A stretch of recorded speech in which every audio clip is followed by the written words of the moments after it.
తీసుకుందాం. బ్రేక్ తర్వాత మరిన్ని డీటెయిల్స్.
రైట్, మనం బ్రేకింగ్ చూస్తున్నాం. ఏదైతే తమిళనాడు రాజకీయాలు ఈ రోజు 4 రాష్ట్రాలు ఒక కేంద్రపాలిత ప్రాంతాల ఫలితాల్లో ప్రధానంగా చర్చ జరిగేటువంటి రాష్ట్రం ఫలితం ఏదైనా ఉందంటే తమిళనాడు అని చెప్పొచ్చు. ఎవరికి ఊహకు అందనటువంటి విధంగా టీవీకే పార్టీ విజిల్ రీసౌండ్ వచ్చిందని చెప్పొచ్చు.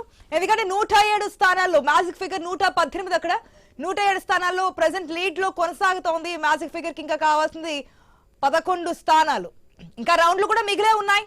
అటుపక్క డిఎంకే ఇంతకు వరకు 40+ నియోజకవర్గాల్లో లీడ్స్ లో ఉంటే కనుక ఇప్పుడు 47 వరకు వెళ్ళింది. అన్నాడీఎంకే కూడా కాస్త పుంజుకున్నట్టు తెలుస్తోంది. కానీ రౌండ్లు పెరిగే కొద్దీ ఇంకా రౌండ్లు మిగిలిన్నాయి కాబట్టి 107 స్థానాలు మినహాయించి మిగిలిన నియోజకవర్గాలన్నీ కూడా అంటే డిఎంకే అన్నాడీఎంకే 2 పార్టీలు ఆధిక్యంలో ఉన్నటువంటి నియోజకవర్గాల్లో సెకండ్ ప్లేస్ లో టీవీకే కొనసాగుతున్నట్టు తెలుస్తోంది.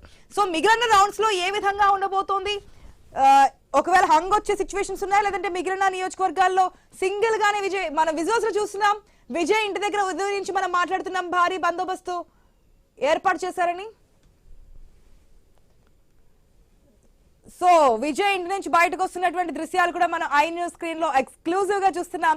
ఆ విజయోత్సాహం కనిపిస్తోంది. మొదటి నుంచి కూడా ఒక పక్కా ప్రణాళిక మనకు కనిపిస్తోంది. ఎందుకంటే ఎమ్మెల్యేలు ఏ విధంగా కాపాడుకోవాలి, ప్రజల దగ్గరికి ఏ విధంగా వెళ్ళాలి, ఎటువంటి ఒడిదుడుకులు ఆటుపోట్లు ఎదురైనప్పుడు కూడా ఎంత స్ట్రాంగ్ గా ఉండాలి, ప్రజలకు కావాల్సింది ఏంటి, ఏం చేస్తామని చెప్తారో ఇదంతా కూడా క్లియర్ గా వెళ్లారు. ఎలక్షన్స్ జరిగిన తర్వాత ఎగ్జిట్ పోల్స్ వచ్చిన తర్వాత కూడా భిన్నమైనటువంటి వాతావరణం కనిపించినప్పటికీ కూడా అదే ధైర్యంతో ముందుకెళ్లారు. ఈ రోజు విజయ్ ముఖంలో ఆనందం మనకి క్లియర్ గా కనిపిస్తుంది. ఒక విజయంలోనే కాదు, పార్టీ శ్రేణుల్లో, కుటుంబ సభ్యుల్లో, ఎమ్మెల్యే క్యాండిడేట్స్ లో అందరిలో కూడా. ఎస్, మనతో పాటు బీజేపీకి సంబంధించినటువంటి వెంకటరెడ్డి గారు కూడా జాయిన్ అయ్యారు. వెంకటరెడ్డి గారు నమస్తే అండి.